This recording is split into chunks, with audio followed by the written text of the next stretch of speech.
माझ्या सर्व अंगणवाडी सेविका मदतनीसला तुमच्या वसीमाताई यूट्यूब चॅनल वसीमा काजीवर कोड कोड सगळ्यांना शुभेच्छा. कारण उद्या 8 मार्च आहे आणि जागतिक महिला दिवस आहे. तर तायांनो, हा महिला होणे एक आपल्यासाठी गर्वाची बाब आहे. व्हिडिओमध्ये काही ज्या घडामोडी आहेत ते तर मी सांगणारच आहे तुम्हाला. काय झालं, काय नाही झालं, काय होणार आहे, सगळ्या जो माझ्याकडे माहिती आली, सत्य माहिती मी तुम्हाला सांगत असते.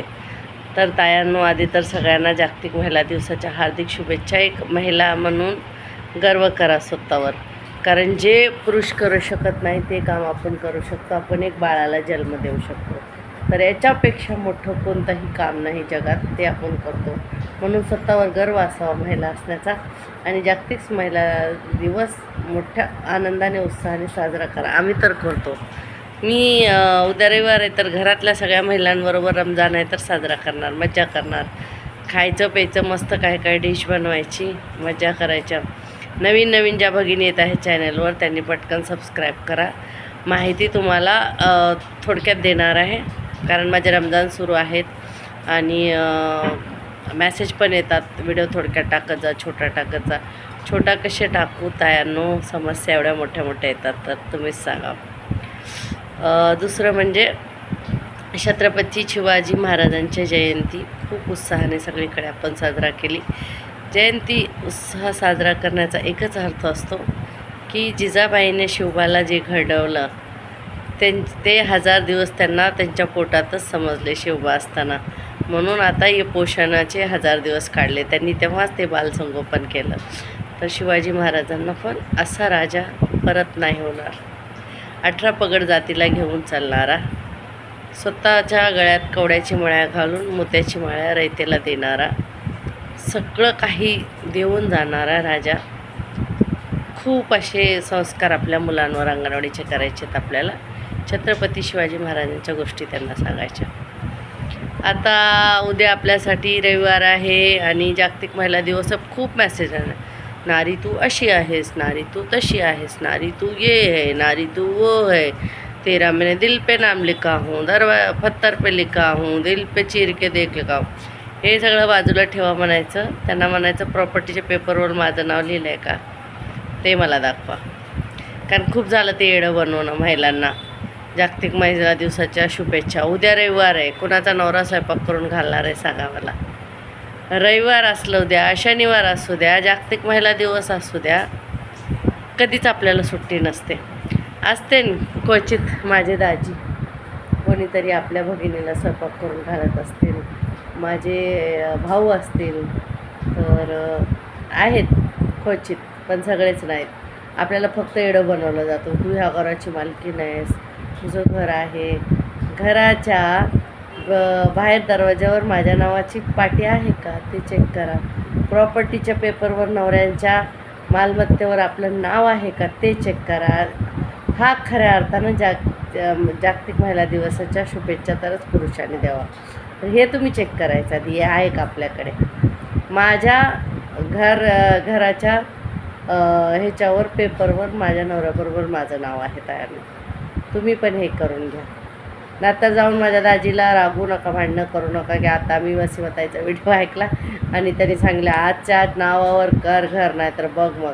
असं काय करू नका. बिचारायला काही परेशानी असेल, मजबुरी असेल, पण येड्या बनवणारा, उल्लू बनवणारा, फसवणारा पुरुषाकडून हे काम करून घ्या. खूप महिलांनंतर परेशान होतात. आता आपण सक्षम आहोत. काय होणार, किडूक मुडूक खुडूक ते मानधन येते आपल्याला कसं तरी हातात. अभिमान आहे या नोकरीचा. कारण अंगणवाडी सेविका होणे पण नशीब आहे. 15वी 16वी शिकलेल्या महिला कुठे कुठे भांडे घासता येतात, आता नोकऱ्याच नाही. तो आपण नशिबान आहेत आपल्याला नोकरीने, आपण ही नोकरी पत्करली आहे. तर हे झालं. आता मोर्चा परत 10 मार्चला जो होता तो स्थगित झालेला आहे. मोर्चा नाही आहे म्हणून घरातून निघू नका उन्हातानाचं. मीटिंग झाली आदितीताई तटकरे बरोबर, चित्राताई वाघ यांनी पण आपला मुद्दा घेतलेला आहे आहाराचा वगैरे. तर मीटिंग झाल्यामुळे आपल्याला मोर्चा करायची गरज नाही असं ते बोललेले आहेत. बघू पुढे. आपला मोर्चा स्थगित होतो, कॅन्सल होतो, बंद होत नाही, हे लक्षात ठेवा. आणि दुसरं म्हणजे आता मोर्चा कॅन्सल झाला आहे तर तुम्ही मुंबईवर यायला निघू नका, उन्हातानाचं प्रवासाचं. असे युद्ध चालले आहेत, खूप काही महागाई वगैरे आहे, तर घरातून न निघालेलं बरं. कारण जगात युद्ध सुरू आहेत, मुंबईला प्रॉब्लेम होऊ शकतो तुम्हाला काही कारणामुळे. सगळी खूप सारी कारणं आहेत आणि आपल्याला मीटिंग पण झाली कृती समितीची आदितीताई तटकरेबरोबर. खूप काही कारणं असू शकतात मोर्चा कॅन्सल झाल्याचे. कारण आम्ही आमच्या संघटनेच्या मोठे सिनियर पदाधिकारी आहेत, त्यांनी जर मोर्चा कॅन्सल केला तर काहीतरी समजून केला असेल, पण आम्ही त्यांना प्रश्न विचारतो. पण असं एवढंही नाही का आज केला आम्हाला बसायचंच आहे जायचं, आपली तरांबळ होणार. संघटना ही आपल्यामुळे चालते. संघटनेचे पदाधिकारी जे असतात ते रोडवर बसणार नाहीत, ते मोर्चाला बसणार नाहीत, ते स्टेजवर बसणार. तेवढं लक्षात ठेवा. उन्हातानात आपल्याला बसायचं. तर जर कॅन्सल झाला तर मला वाटतं ठीक आहे, काय नाही. आदितीताई तटकरेंनी आपल्याला मिटिंग दिली. आता आर्थिक बजेट मांडलं तर त्याचं आपलं नाव ना गाव, मग काय बोंबलून फायदा आहे का? रोडवर येणार आहे का काय आपल्याला? नाही ना. लक्षवेधी आहे, करूया परत. आता असं सगळं वातावरण खूप तापले म्हणून मोर्चा शक्यतो कॅन्सल केला असं असा माझा अंदाज आहे. पण त्यांनी सांगितलं की आदितीताई तटकरेबरोबर आपली मिटिंग झाली आणि त्या मुद्दा पुढं ठेवणार आहेत असं बोलल्या. तर त्यांनाच भेटण्यासाठी आपण मोर्चा करतो. मग त्या भेटल्या, तर स्थगित केलेला आहे. परत त्यांनी जर आपल्या मागण्या मान्य नाही केल्या तर परत मोर्चा करूया. जागतिक महिला दिवसांसाठी आपल्या पंतप्रधानांनी 100 अंगणवाडी कर्मचाऱ्यांना दिल्लीला बोलवलं. ज्या जाणार आहेत त्या जा, मी तर नाही जाणार कधीच, मला गरज नाही. कारण आपल्या महिलांचा काही व्हिडिओ आला होता, पेट्या डोक्यावर बेबी किट वगैरे घेऊन फिरतात. इकडे महिलांचे अंगणवाडी कर्मचाऱ्यांचे एवढे वनवास लावायचे आणि तिकडं सत्कार करायचा आपल्याला काही गरज नाही. आणि उद्या शक्यतो जागतिक महिला दिवसाच्या दिवशी खूप नेते मंडळी फसून खुर्च्या भरण्यासाठी तुम्हाला बोलवतात. घरी राहा, नवरा मुलं घरातले नातेवाईक बरोबर रविवार आहे तर मज्जा म्हणून साजरा करा जागतिक महिला दिवस. मला खूप जागे आमंत्रणाला मी नाही जाणार. आजच मी शनिवारी सकाळी उशीर का झाला व्हिडिओ बनायला जाऊन आली, कारण आमच्या इकडे इलेक्शनच्या ड्युट्या लावल्या होत्या. योजनाबाह्य काम आम्ही करणार नाही, आम्ही ठाम सांगितलं. तरी पण असतंय, आम्ही कोण रिकामं दिसतंय अंगणवाडी सेविका, त्यांना वाटतं 1-1:30च्या नंतर ह्यांना काय कामं नसतात. पण तेव्हाच खरी कामं आमची सुरू होतात. सकाळी तर मुलांबरोबर बसलं सोडलं, मग नंतर लेखाजोखा, ग्रहभेटी, वजनं.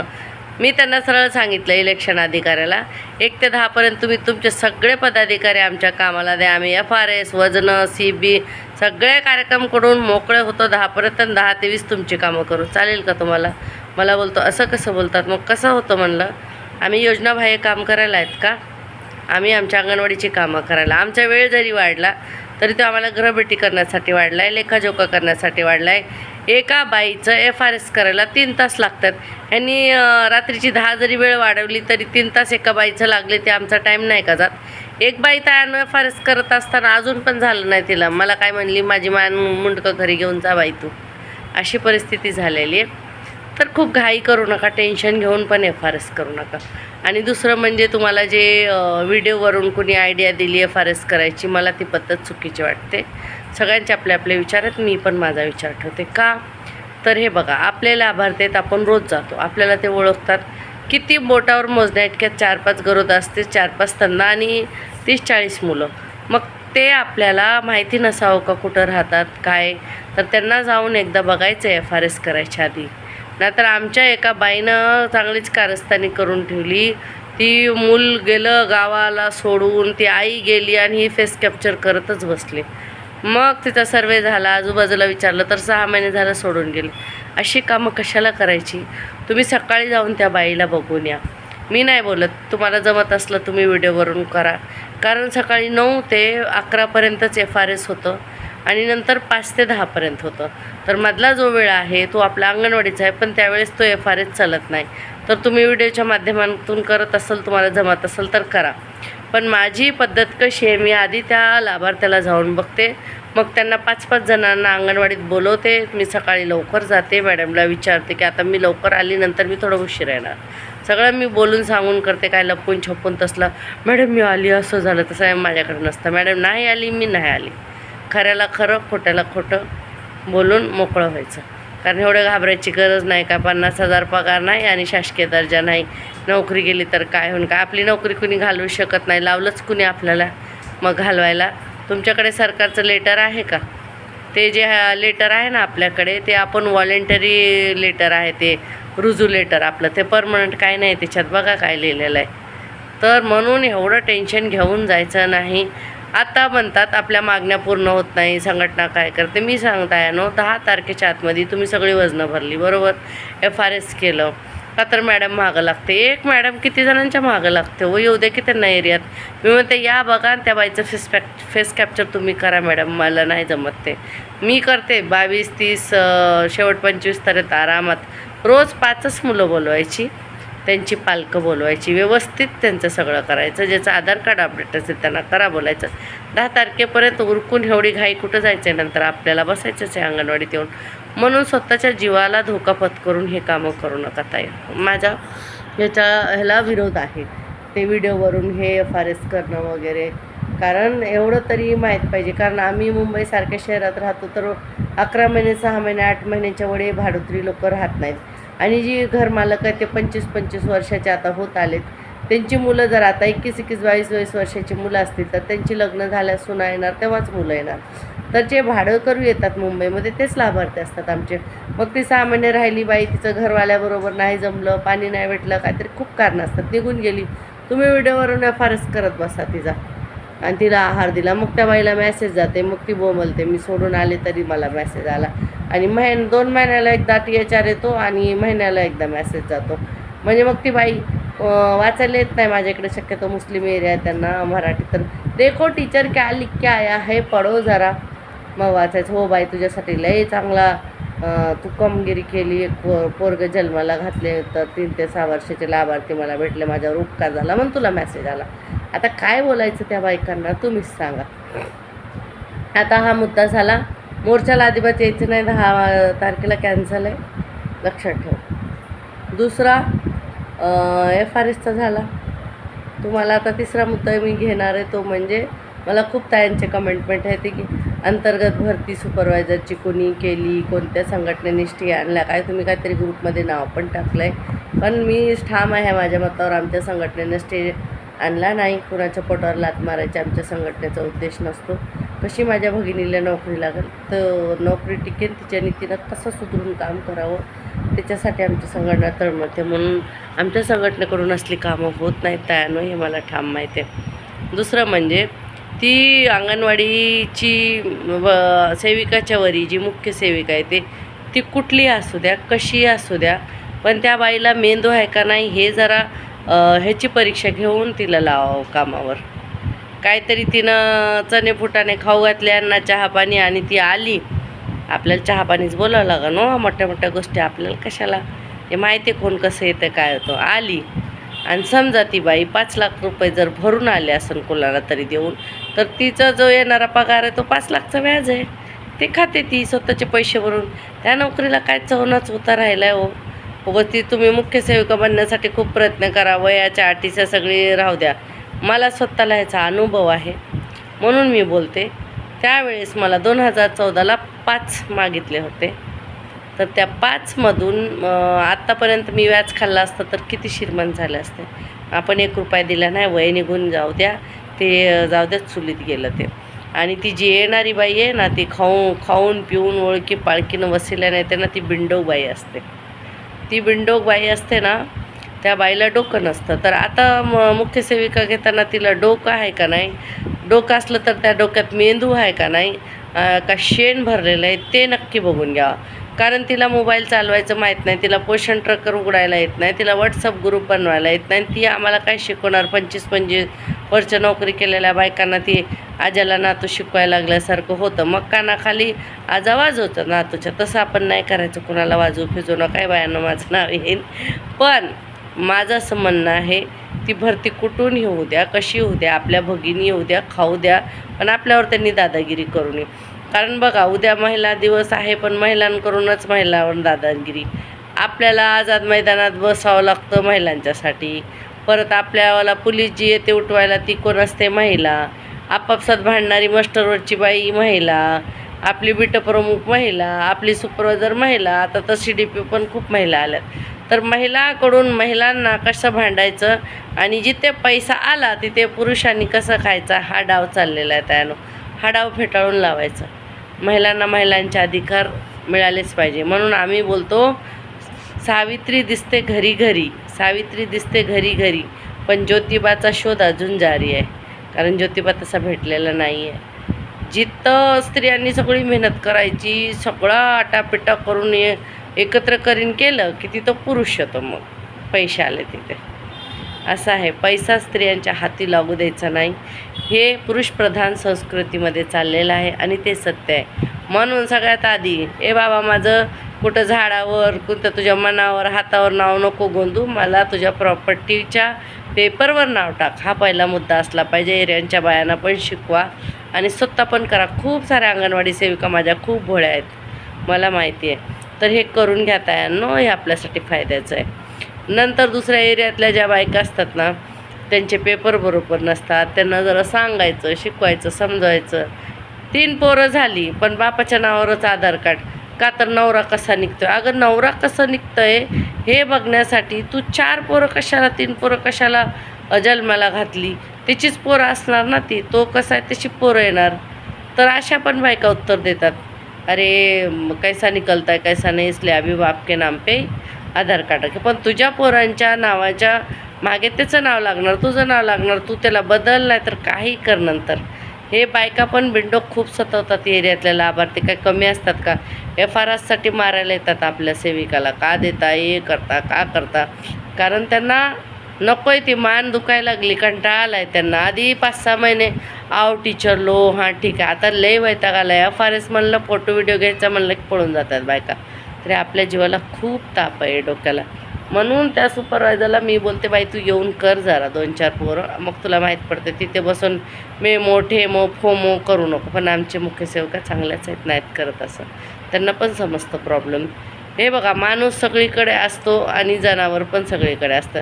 माणसातलं जनावर ओळखा. जनावरातून माणसं होत नाही कधी, पण माणसातलं जनावर कोण आहे ते ओळखा. एखाद्या सुपरवायझरला वाटतं मी मंत्री आहे, लय रुबाब करते, ती पूर्ण दिवसाचा पगार घेते, आपण मानधन घेतो. तिला विचारायचे, बाई तू ये एरियात काम कर, मी नाही करणार. एका मुख्य सेविकेला एका महिन्यातून 5 व्हिजिट करायच्यात अंगणवाड्यात. CDPला एक मिटिंग घ्यायची आहे. त्यांना विचारायचं, मी प्रश्न विचारतो, काय नाही आलं तुम्ही मिटिंग काय नाही घेतली, मग आता बोलू नका म्हणते. बोलावं लागतं, काळाची गरज आहे तयारनो. नाही बोललं तर कसं चालणार. उलट बोलणं आणि सत्य बोलणं ह्यामध्ये फरक आहे, तुम्हाला नेहमीच सांगते. तर आता बघूया उद्या काय उदं होतं आहे आपलं. उद्या मोदीजी आपल्याला संबोधणार आहेत, आपल्याबरोबर बोलणार आहेत, संवाद साधणार आहेत. म्हणून 100 अंगणवाडी सेविका उद्या जाणार आहे. मी तर कुठं नाही जाणार, झोपणार मजेत. आणि माझ्या घरच्या महिलांबरोबर, माझी लेक आहे, माझ्या आजूबाजूच्या बायका आहेत, त्यांच्याबरोबर मस्त रमजानची इफ्तार पार्टी घरातच करणार. मी कुठं जात नाही महिनाभर, मला नाही आवडत. कारण माझ्या घरची मुलं माझ्यासाठी वाट बघतात. तर मी कोणत्या पार्टीला खायला प्यायला कुठं रमजानमध्ये जात नाही. मी रमजानला घरीच असते. आणि थोडा व्हिडिओ काढायला उशीर झाला. आज इलेक्शनच्या ड्युट्या महिलांच्या कॅन्सल करायच्या होत्या, त्याच्यासाठी गेले. जनगणनेच्या ड्युट्या कॅन्सल करण्यासाठी मी एकच प्रश्न केला, सर 10:30 ते 4:30 आमची ड्युटी आहे, तो कोणत्या वेळात जायचं आम्ही. तो म्हणला दुपारी 1 तास. म्हणलं तुम्ही काकडी, गाजरं, दही, खार, स्वतः घरीच्या चपात्या, बाजूवाल्याची भाज्या आणि अजून कुठून मागून खा, आणि आम्ही दुपारी 1 तास काम करायचं का? आमच्यावर अन्याय. आम्ही कुणाचं घोडं मारलं आहे? आम्ही अजिबात करणार नाही हो. आशाने फेटाळली म्हणून तुमच्याकडे आलं. आशा जेवढं उष्ट टाकतात तेवढं आम्हाला देतात का? त्यांनी फेटाळली ती चांगली गोष्ट आहे, करूनही त्यांनी, पण आम्हाला आशाने फेटाळी म्हणून द्यावं हे यांचं उदाहरण चुकीचं आहे. कारण मातृवंदना एक घेतली आम्ही स्कीम, कशी तरी राबवतो आहे, त्याच्यात पण वेळ निघून जातं आहे. पेपर वेळेवर नाही महिलांचे, त्यांना किती सांगावं. पण असो, लाभार्थी आपले आहे. ती भावी बाळ आपल्याकडे अंगणवाडीत येणार आहे, छोटं बाळ पोटातलं किंवा 0 ते 6 महिन्याचं. म्हणून ती योजना आम्ही घेतली आणि FRSची केंद्राकडून योजना आहे. तर ते आपल्याला अजून ते 3 महिन्याचं मानधन तर रखडलं केंद्राचं, पण आता पुढेही रखडू शकतो. कारण जोपर्यंत सगळ्याची GSN प्रणाली होत नाही, आपला फोटो ऑफिसकडून घेतला जात नाही, सगळ्यांचं होत नाही, तोपर्यंत शक्यतो येणार नाही. आता ते काम आपल्यावर आहे की आपण किती लवकर करतो. अजून तर काही मुख्य सेविकांनी माहितीच मागितली नाही, मग तिथल्या सेविका तरी काय करणार. हे सगळं चाललेलं आहे. बाजूच्या बाजूला बीटच्या मुख्य सेविकांचे विचार वेगळे असतात. कोण रजिस्टरच बघत बसते येण्यासारखं, तर कोण बघतच नाही, तर कोण मलाच उलट बोलली म्हणून एखाद्या बाईच्या महागच लागते. तर अशा आडमुठ्या बायका येण्यापेक्षा ते सुपरवायझर नको. ती लोक काय बोलतात, वरून आम्हाला माहीत पडत नाही भत्ता कसा आला दाखवा. म्हणलं ना मला भत्ता येत नाही होता, नाहीत काढत ते लोक. मरू द्या, मला पडली नाही. आता मी सोडून दिला आहे विषय. म्हणलं ती बुटकी ठिंगणी पोरांचे गळे दाबून मारण्यापेक्षा ती नाही आलेला परवडलं. जेव्हा येतील वजनाला बरोबर होतील तेव्हा येऊ दे, नाहीतर नाही येऊ दे, मरू दे तिकडं. देव देणार, मला तो द्यायला वरी बसला आहे. त्यांना जर ठरवलं मला द्यायचं तर कोणीही राहू शकत नाही, आणि त्यांना ठरवलं नाही द्यायचं तर कोणी देऊ पण शकत नाही, म्हणून मरू द्या तिकडं. तर ती मी तशी नाही वजनं वाढवून टाकणार आणि बुटकीमुळं लगेच बाहेर काढणार. अरे काहीतरी मनाची नाही, जनाची नाही, मनाची लाज ठेवावी. आपण 4 पोरांचं पैसे खातो आणि ते मॅडमला घाबरून काही उलटसुलट कामं करूनही बायांनी येण्यासारखं लेखी घ्यावं.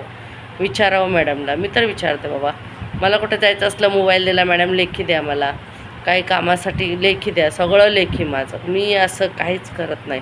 उलटसुलट कामं नंतर पश्चाताप होतो, अशी कामं अजिबात करायची नाही. तुम्ही पण करू नका. घर सोडू नका मोर्चा कॅन्सल झालेला आहे. आणि आदितीताई तटकरे बरोबर आपल्या कृती समितीच्या शिष्टमंडळाची मीटिंग झालेली आहे. त्यांनी जे पॉईंट मांडले होते, जे तुम्ही मी ग्रुपमध्ये टाकले म्हणून सारखं बोलत नाही. आमच्या बायका रात्रंदिवर व्हॉट्सअपवर असतात. कोण काय बोल, व्हॉट्सअप असं चालूच असते ते व्हॉट्सअपवर. इकडचा मेसेज आला तिकडचा, हिला पाठव तिला पाठव. अरे आमच्या बायकांना अंगणवाडीच्या युद्धाला पाठवलं तर 2 मिनटात हारून येतील, एवढं आम्हाला फॉरवर्ड करायची आणि फेकंपाकी मेसेज करायची सवय झाली. काय ते 5च्या नंतर कशाला मोबाईल बघायचा, कशाला मेसेज वाचायचं. 3पर्यंत ठीक आहे मॅडमचे मेसेज बघा, काय रिप्लाय द्या. असली काही इमर्जन्सी नसते की तुम्ही उद्या देऊ शकत नाही. आजच कोण एवढी इमर्जन्सी असते की आपल्या लगे काय नोकरीवरून काढत नाही, पगार बंद होत नाही, काय अंगणवाडी बंद होत नाही, कशाला घाबरायचं. दुसऱ्या दिवशी बघा निवांत मोबाईलवर, मग माहिती द्या. मॅडमला विचारलं तर मॅडम कशी बोलते, वरूनच झालं हो सगळं, मला काय माहीत नाही. मग आपण बोलू शकत नाही, खालूनच झालं हो सगळं, आम्हाला काय माहीत नाही. म्हणून ठाम उभा राहायचं, सगळ्यांनी एकत्रीकरण करायचं सगळ्यांचं. आम्ही बघा मतदानाच्या ड्युट्या कॅन्सल केल्या, जनगणनेच्या ड्युट्या कॅन्सल केल्या, पण आमची युनियन आमच्यासोबत आहे, आम्हाला साथ देतात. आम्हाला पत्रक काढून पाठवलं, ईमेल पाठवला, आम्ही तसा पाठपुरावाही घेतला, आणि माझ्याबरोबर सगळ्या इलेक्शन ड्युटी लागलेल्या महिला उभ्या होत्या, म्हणून माझं सोपं झालं काम. तर तसंच आपली एकत्रीकरण करा. एकता में बहुत ताकद आहे, आणि हे सत्य आहे. चला तायांनो, आजचा व्हिडिओ एवढाच झालेला आहे. तरी माझा भाऊबंधू कोणी ओरडेन मला, आणि कमेंट तर माझ्या तायांना चांगले टाकत जा. तुम्हाला ह्याच्यामधले काय समजलं, व्हिडिओ शेवटपर्यंत बघत जा. नाही समजलं तर प्रश्न विचारा. चला, धन्यवाद सगळ्यांना. बाय बाय, नमस्कार माझा. सगळे आनंदी राहा. उद्या नवऱ्याकडून नाव टाकून घ्या घराच्या प्रॉपर्टीवर. मनावर हाथा पे, कलीजे पे, दिल पे, कुदर मत लिख, बोलना प्रॉपर्टी के पेपर पे लिख, तुझी बायको हूँ. आणि होणारी बायको असेल कोणाची तर तिने पण असंच करावं. चला, धन्यवाद सगळ्यांचा. एन्जॉय करा. उद्या घरातच राहा, जाऊ नका कोणत्या नेत्याच्या खुर्च्या भरायला. उगाच मजा करा घरात. घरात पण आपल्या महिला आहेत की आपली आई महिला आहे, सासू महिला आहे, नणंद महिला आहे, त्यांच्याबरोबर मजा करा. चला, बाय सगळ्यांना.